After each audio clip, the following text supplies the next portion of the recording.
Let's continue from the previous session about transposition. Transposition is another form of non-homologous recombination in which a mobile genetic element such as a transposon moves from one location in the genome to another. Transposition can result in genetic rearrangements and mutations and can also be important for the evolution of new genes and the adaptation of organisms to changing environments. Recombination has important implications for genetics, including the generation of genetic diversity, the evolution of new traits, and the occurrence of genetic diseases. Recombination can also be used in genetic engineering to create new genetic combinations and to introduce new genes into organisms. So, next, we are going to learn about diversity of life forms, like principles and methods of taxonomy. So, taxonomy is the science of identifying, classifying, and naming living organisms based on their morphological, physiological, and genetic characteristics. The principles and methods of taxonomy are important for understanding the diversity of the life forms and how they are related to each other. The principles of taxonomy include the use of homologous features to group organisms, hierarchical classification, and the use of binomial nomenclature. Homologous features are traits that are similar between different species due to shared ancestry. These traits can be used to group organisms into related taxa such as families, orders, and classes. Then hierarchical classification involves organizing this taxa into a system of nested groups, with the most inclusive group being the kingdom and the most specific group being the species. Then binomial nomenclature involves giving each species a unique two-part scientific name consisting of its genus and species names. For example, the scientific name for humans is Homo sapiens, where Homo is the genus name and sapiens is the species name. The methods of taxonomy involve the collection of data about organisms, the analysis of that data, and the use of that analysis to classify organisms. These methods include the use of morphological, physiological, and genetic data. Morphological data involves examining the physical characteristics of organisms such as their shape, size, and color. Physiological data involves studying the functions and processes of organisms such as their metabolism and behavior. Genetic data involves analyzing the DNA and RNA of organisms to determine their genetic relationships. So, one of the major tools used in taxonomy is the creation of a taxonomic key. This is a tool that allows scientists to identify unknown organisms based on their physical characteristics. So, taxonomic keys consist of a series of questions or statements that lead the user to the correct identification. For example, a key for identifying birds might ask whether the bird has a hooked beak or a straight beak, and whether it has webbed feet or not. Taxonomy is important because it allows scientists to understand the relationship between different organisms and how they evolve over time. It also helps to organize the vast diversity of life forms into a manageable system that can be studied and understood. Finally, taxonomy is useful in conservation biology and the management of natural resources as it allows scientists to identify and protect endangered species and their habitats. So, concepts of species and hierarchical data, biological nomenclature, classical quantitative methods, and related topics. So, species and hierarchical taxa are the basic building blocks of taxonomy, the scientific classification of living organisms. A species is a group of organisms that can interbreed and produce viable offspring. Hierarchical taxa are groups of species arranged in a hierarchical manner based on their similarities and differences. And biological nomenclature is a system of naming organisms using Latin or Latinized words, which allows scientists from different countries to communicate easily. The system uses two names, the genus and the species, to name an organism. The genus is capitalized and the species is lowercase. For example, Homo sapiens is the scientific name for humans, where H is capital and S is small letter. H represent, the Homo as the genus and sapiens species. Then, classical methods of taxonomy involve morphological, anatomical, and physiological characteristics of organisms, while quantitative methods use numerical data and computer algorithms to classify organisms. Both methods are used to classify plants, animals, and microorganisms. In plant taxonomy, classical methods include morphological features such as leaf shape, flower structure, and fruit type. Quantitative methods include statistical analysis of DNA sequences or phylogenetic trees based on molecular markers. Then, in animal taxonomy, classical methods include external features such as body shape, coloration, and structure, as well as internal anatomy and physiology. And quantitative methods include DNA sequencing and analysis of protein structure. In microbial taxonomy, Classical methods include microscopic examination, culture and biochemical tests, and metabolic characterizations. Quantitative methods include genomic analysis and phylogenetic analysis based on DNA sequences. Then taxonomy is important because it helps us understand the diversity of life on Earth and how organisms are related to each other. It also allows scientists to communicate effectively about organisms and their characteristics. Additionally, taxonomy plays a critical role in conservation biology by helping us identify and preserve endangered species. Now, levels of structural organization. So, levels of structural organization refer to different levels of complexity in the organization of living organisms, ranging from unicellular forms to highly complex multicellular systems. So, unicellular organisms are made up of single cell which performs all the necessary functions of life, including metabolism, growth, and reproduction. Examples of unicellular organisms include bacteria, archaea, and protists. Then, colonial organisms. Colonial organisms consist of a group of cells that are physically attached to each other but are not specialized to perform different functions. Each cell functions independently, but they work together to form a colony. Examples of colonial organizations in organisms include certain types of algae and bacteria. Then multicellular organisms. Multicellular organisms consist of many cells that are specialized to perform different functions. The cells are organized into tissues, organs, and systems. Each of these components work together to perform specific functions necessary for the survival of the organisms. Examples of multicellular organisms include plants, animals, and fungi. Levels of organization of tissues, organs, and systems. Tissues are groups of cells that are specialized to perform a specific function. Different types of tissues include epithelial, connective, muscular, and nerve system. Nerve tissue.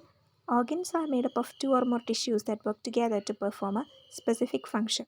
Examples of organs include lungs, heart, liver, and brain. Then systems are groups of organs that work together to perform a specific function necessary for the survival of the organism. Examples of systems include the digestive system, respiratory system, and nerve system. So the next, comparative anatomy. Comparative anatomy is the study of similarities and differences in the anatomy of different organisms. By comparing the anatomy of different organisms, scientists can gain insights into the evolutionary relationship between species. Then adaptive radiation. Adaptive radiation is the process by which a single species evolves into multiple species that are adapted to different environments or ecological niches. This process is driven by natural selection, which favors individuals that are better adapted to their environment. Then adaptive modifications are changes in the structure or function of an organism that allow it to better survive and reproduce in its environment. These modifications can be a result of natural selection or other evolutionary process. Examples of adaptive modification include camouflage, mimicry, and the development of specialized structures or organs for specific functions. Importance. Understanding the different levels of structural organization is important for understanding the diversity of life on Earth and the evolutionary relationship between species. Comparative anatomy and adaptive radiation are important tools for studying the evolution of organisms and the development of new species. Then outline classification of plants, animals, and microorganisms and related topics. Plants, animals, and microorganisms are classified into different taxonomic categories based on various criteria such as structural similarities, genetic relatedness, and evolutionary relationships. Taxonomy is the science of identifying, describing, classifying, and naming organisms based on their characteristics and evolutionary relationships. And then classification of plants. Plants are classified into various taxonomy categories based on their morphology. According to morphology, anatomy, physiology, and molecular characteristics, the classification of plants is based on two major systems, the traditional or classical system and the modern or phylogenetic system. The traditional system is based on observable morphological characteristics such as leaf shape, stem type, and flower structure, while the modern system uses genetic and molecular data to determine evolutionary relationship among plants. The classification of plants includes several categories such as kingdom, division, class, order, family, genus, and species. So, classification of animals. Animals are classified based on their structural, morphological, and molecular characteristics. The classification of animals is based on two major systems, the traditional or classical system and the modern or phylogenetic system. The traditional system is based on observable morphological characteristics such as body symmetry, number of tissue layers, and the presence of certain organs, while the modern system uses genetic and molecular data to determine evolutionary relationships among animals. The classification of animals includes several categories such as kingdom, phylum, class, order, family, genus, and species.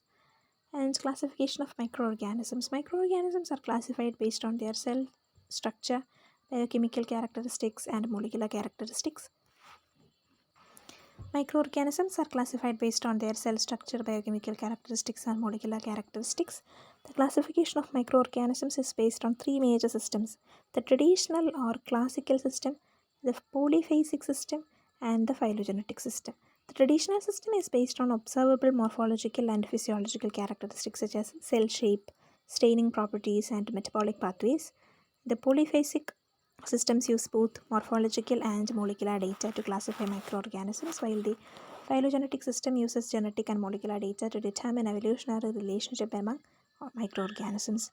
The classification of microorganisms includes several categories such as kingdom, phylum, class, order, family, genus, and species. Then evolutionary relationships among taxa. The evolutionary relationship among different taxa can be determined using various methods such as phylogenetic analysis, cladistics, and molecular systematics. Evolutionary relationships among taxa. The evolutionary relationships among different taxa can be determined using various methods such as phylogenetic analysis, cladistics, and molecular systematics. So these methods use genetic and molecular data to determine the evolutionary relationships among organisms.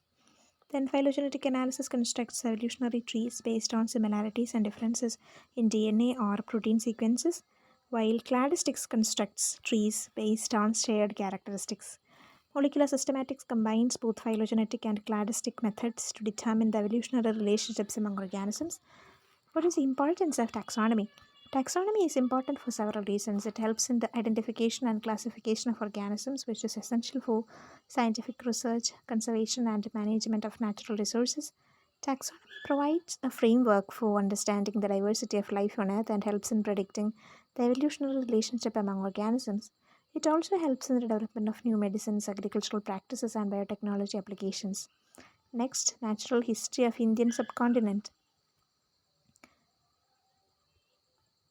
Biogeography portions or zoogeography portions. The Indian subcontinent is known for its unique and diverse habitats that support a wide variety of plant and animal species. The natural history of the Indian subcontinent includes the study of the major habitat types, the geographical origins and migrations of species, common Indian mammals and birds, and the seasonality and phenology of the region. Major habitat types of the subcontinent. The Indian subcontinent is characterized by a wide range of habitats, including tropical rainforests, deciduous forests, grasslands, deserts, and alpine ecosystems. These habitats provide a range of niches that support diverse flora and fauna. For example, the tropical rainforests of the Western Ghats in India are home to a high diversity of endemic plant and animal species. Geographic origins and migrations of species. India is a land of ancient civilizations and has been crossroads for people, animals, and plants from different parts of the world. The subcontinent has been inhabited by humans for tens of thousands of years and has been a for trade and commerce for centuries. As a result, many plant and animal species have migrated to India from different regions. For example, the peafowl is a native to South Asia but has been introduced to other parts of the world, including Africa and America. Common Indian mammals and birds. The Indian subcontinent is home to a wide variety of mammals and birds, including tigers, leopards, elephants, rhinoceros, langurs, macaques, peafowls, parakeets, and kingfishers. Many of these species are endemic to the region and have evolved unique adaptations to survive in their respective habitats. For example, the Indian rhinoceros has a thick armor-like skin that protects it from predators and allows it to survive in the dense forests of Northeast Asia. Then seasonality and phenology of the subcontinent. India has a diverse climate with a monsoon season from June to September and a dry season from October to May. The regional changes in temperature and rainfall have a significant impact on the phenology and distribution of plant and animal species. For example, many bird species migrate to India during the winter months to take advantage of the milder temperatures and abundant food sources. The flowering and fruiting of plants are also timed to coincide with the arrival of pollinators and seed dispersers. In conclusion, the natural history of the Indian subcontinent is characterized by its diverse habitats, unique flora and fauna, and rich cultural heritage. The study of natural history of the region helps us to understand the ecological and evolutionary process that have shaped the diversity of life on Earth. Organisms of health and agricultural importance. Common parasites and pathogens of humans, domestic animals, and crops. So, common parasites and pathogens of humans, domestic animals, and crops have significant impacts on health and agriculture. Parasites and pathogens of humans. Parasites are organisms that live on or inside another organism or host and obtain nutrients from it. Pathogens are microorganisms that cause diseases in humans. Some common parasites and pathogens of humans include Plasmodium, the parasite responsible for causing malaria, a life threatening disease that is transmitted through the bites of infected female mosquitoes. Then, Giardia lamblia, a parasite that causes diarrhea, abdominal cramps, and weight loss. Tinea saginata, a tapeworm that can cause teniasis, a condition in which infected people may experience abdominal pain, nausea, and diarrhea. So, Giardia lamblia. Then, Mycobacterium tuberculosis, the bacterium that causes tuberculosis, a disease that affects the lungs and other parts of the body. Human immunodeficiency virus, the HIV virus that causes acquired immune deficiency syndrome or AIDS, a condition that weakens the immune system and leaves people susceptible to opportunistic infections. Parasites and pathogens of domestic animals. Parasites and pathogens that affect domestic animals can lead to significant economic losses for farmers and ranchers. Some common examples include Haemocans contortus, a parasitic roundworm that infects the stomachs of sheep and goats, causing anemia and weight loss. Emeria sp, the group of parasite that cause coccidiosis, a disease that affects the digestive system of chickens, turkeys, and other poultry. Foot and mouth disease virus, a highly contagious virus that affects cloven-hoofed animals such as cattle, pigs, and sheep. The disease causes fever, blisters, and ulcers in the mouth and feet, leading to reduced milk production and weight loss. Then, porcine reproductive and respiratory syndrome virus, PRRSV, a virus that affects pigs and causes respiratory diseases, reproducing problem or reproductive failure and reduced growth rates. Parasites and pathogens of crops. Crop parasites and pathogens can lead to significant crop losses and reduced crop quality. Some common examples include Phytophthora infestans, a fungus-like organism that causes late blight in potatoes and tomatoes, leading to significant crop losses. Then Melodogonia sp, the group of parasitic nematodes that infect the roots of plants, causing stunted growth and reduced yields. Then Fusarium oxysporum, a fungus that causes wilting and vascular damage in a wide variety of crops, including tomatoes, bananas, and cucumbers. And Xanthomonas campestris, a bacterial pathogen that causes black rot in cruciferous crops such as cabbage, broccoli, and cauliflower. In conclusion, parasites and pathogens of humans, domestic animals, and crops have significant impact on health and agriculture. Understanding these organisms and their interactions with their hosts is critical for developing effective prevention and control measures. Then, organisms of conservation. Organisms of conservation refer to species that are threatened or endangered and require conservation efforts to ensure their survival. These species are often affected by human activities such as habitat destruction, pollution, and overexploitation and climate change. Conservation efforts aim to preserve and protect the species by minimizing threats and promoting sustainable practices. Some examples of organisms of conservation concern are giant panda. The giant panda is an endangered species native to China whose population has declined due to habitat loss and fragmentation. Conservation efforts include habitat restoration and protection, captive breeding, and public education programs. Then African elephant. The African elephant is the largest land animal and is considered vulnerable due to habitat loss, poaching for ivory, and human-wildlife conflict.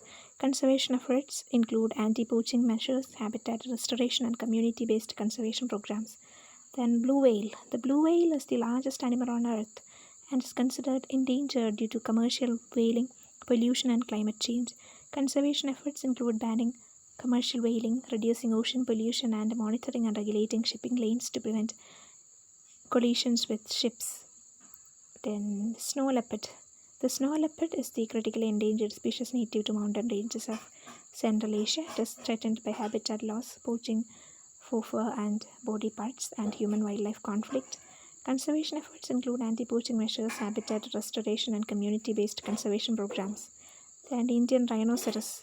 The Indian rhinoceros is a critically endangered species native to the Indian subcontinent, whose population has declined due to habitat loss and poaching for its horn. Conservation efforts include habitat restoration, anti-poaching measures, and captive breeding programs. Then conservation strategies for organisms of conservation concern include protected areas, habitat restoration, captive breeding, and anti-poaching measures, and public education programs. It is important to take action to conserve the species as they play a vital role in maintaining the ecological balance and contribute to the overall biodiversity of our planet. Next topic, ecological principles. The environment refers to the sum of all physical and biological factors that interact with an organism or a population. It can be divided into two major components, the physical environment and the biotic environment. Physical environment. The physical environment includes all the non-living factors such as temperature, light, water, soil, air, and climate that influence the survival, growth, and reproduction of organisms. These abiotic factors have a profound impact on the distribution, abundance, and diversity of life forms. For example, the distribution of desert plants and animals is limited by the availability of water, while the distribution of polar bears is determined by the temperature and availability of ice. Then biotic environment. The biotic environment includes all the living organisms, including plants, animals, fungi, and microorganisms that interact with each other and with the physical environment. These biotic interactions can be beneficial, neutral, or harmful. For example, the relationship between a bee and a flower is mutualistic, as the bee obtains food from the flower while pollinating it. However, the relationship between a predator and its prey is antagonistic, as the predator begins to get or obtain food by killing and consuming the prey. Biotic and abiotic interactions. Abiotic interactions are also important in shaping the physical and biological characteristics of ecosystems. For example, plants release oxygen as a byproduct of photosynthesis, which affects the atmospheric composition and ultimately the climate. Similarly, the physical environment influences the distribution and abundance of plant and animal species, which in turn affects the food web and nutrient cycling in the ecosystem. Then understanding the interaction between the physical and biotic environment is important for predicting and mitigating the impacts of environmental changes such as climate change, habitat destruction, and pollution on ecosystems and organisms that inhabit them. Next, habitat and niche.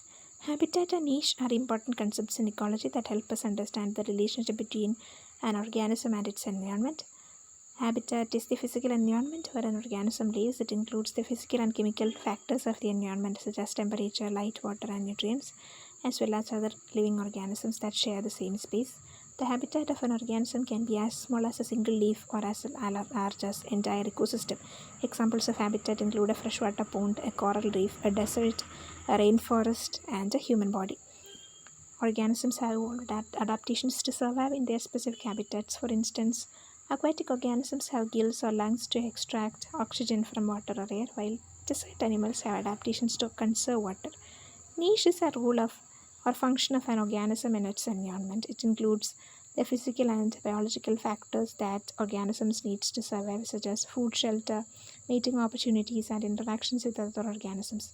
The niche of an organism is defined by the resources it uses and how it interacts with other species in the environment. Examples of niches include a herbivore that eats only certain types of plants, a predator that preys on specific prey species, and decomposer that breaks down dead organic matter. The niche of an organism can overlap with other species in the environment, leading to competition for resources. So, niche width and overlap. The niche width of an organism is the range of resources it can use. Some organisms have a narrow niche using only a few resources, while others have a broad niche using many different resources. Niches can overlap when two or more species use similar resources, which can lead to competition between them. Fundamental and realized niche. The fundamental niche of an organism is the total range of environmental conditions where it can survive and reproduce in the absence of another species. The realized niche is the actual range of environmental conditions where it survives and reproduces in the presence of other species. The realized niche is usually smaller than the fundamental niche due to competition and other basic biotic factors. Next topic we will be learning tomorrow. Thank you for listening.